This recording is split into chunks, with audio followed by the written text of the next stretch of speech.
Hi there. This video is brought to you by dogtrainingpedia.com. We're going to talk about 6 steps on how to potty train or house train your puppy or dog. This video is packed with information which will help you out. To see the written transcription or for even more excellent dog training tips like these, go click the link in the description or see our other related videos. Okay, let's get started. House training your puppy is more than just leaving a ton of newspapers and hoping for the best. If you want to house train your dog, you need commitment and a lot of patience, and most importantly, consistency. Yes, this calls for a lot of time and effort on your side, but once you successfully train your puppy, then it's smooth sailing from here on out. I did the research, and you'll be surprised by how easy it is, so read on.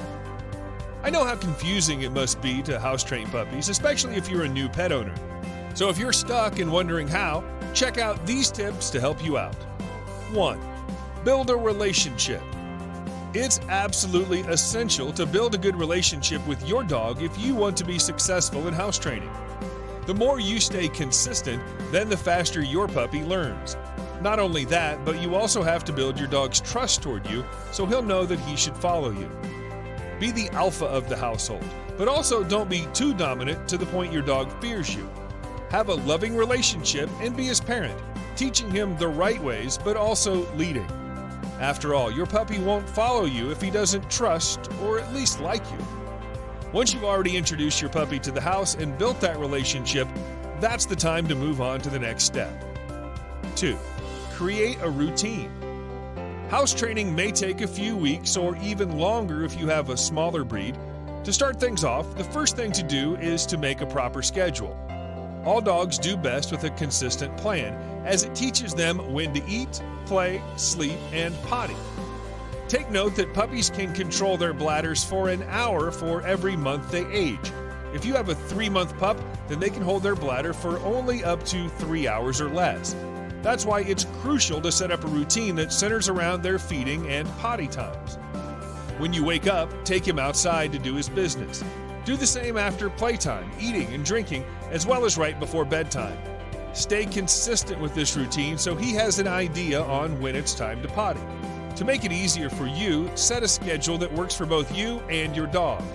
That's where crate training can come in handy, which I'll talk about in the next section. 3. Have a specific bathroom spot. Besides when to take him out for potty training, you also have to consider picking out one specific potty area. This should be outside by your yard and, like the times, stay consistent. This is the first place to take him when he's on his leash the first time, saying "go potty" to have him associate toilet with the command. I recommend that you go for walks and playtime even after potty time because he may end up learning to hold their bladder just to have you stay outside for longer. This should be the only right place he should go potty so he knows there's one area to do his business, not in the house. 4. Reward good behavior. Rewarding good behavior is the most effective method in teaching puppies different commands, including how to potty, whether it's treats, hugs, praises, whichever can have your puppy positively associate something good with the act of pottying for better encouragement. However, do not reward your dog until he's already done. He might be so excited with the reward that he ends up creating a mess at home. Also, don't celebrate so early and make sure you continue the routine.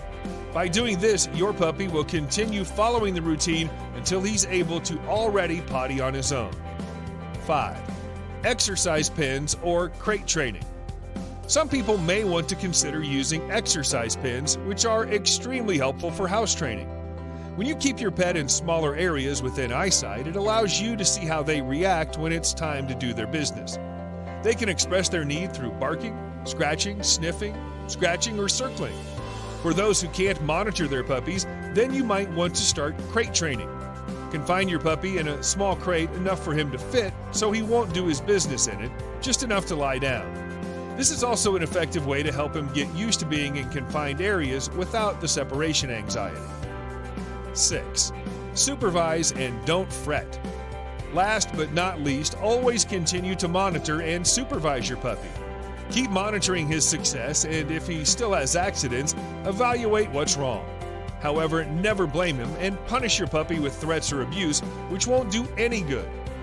Be patient and stay consistent. Never be discouraged if it takes a bit longer or if there are still accidents sometimes. However, if the accidents continue coming, you may want to consult a veterinarian for further advice. I hope this article helped you out. For even more excellent dog training tips like these, click the link in the description right now or see our other related videos. Please leave your questions, tips, and experiences in the comments down below. Your thoughts are much appreciated.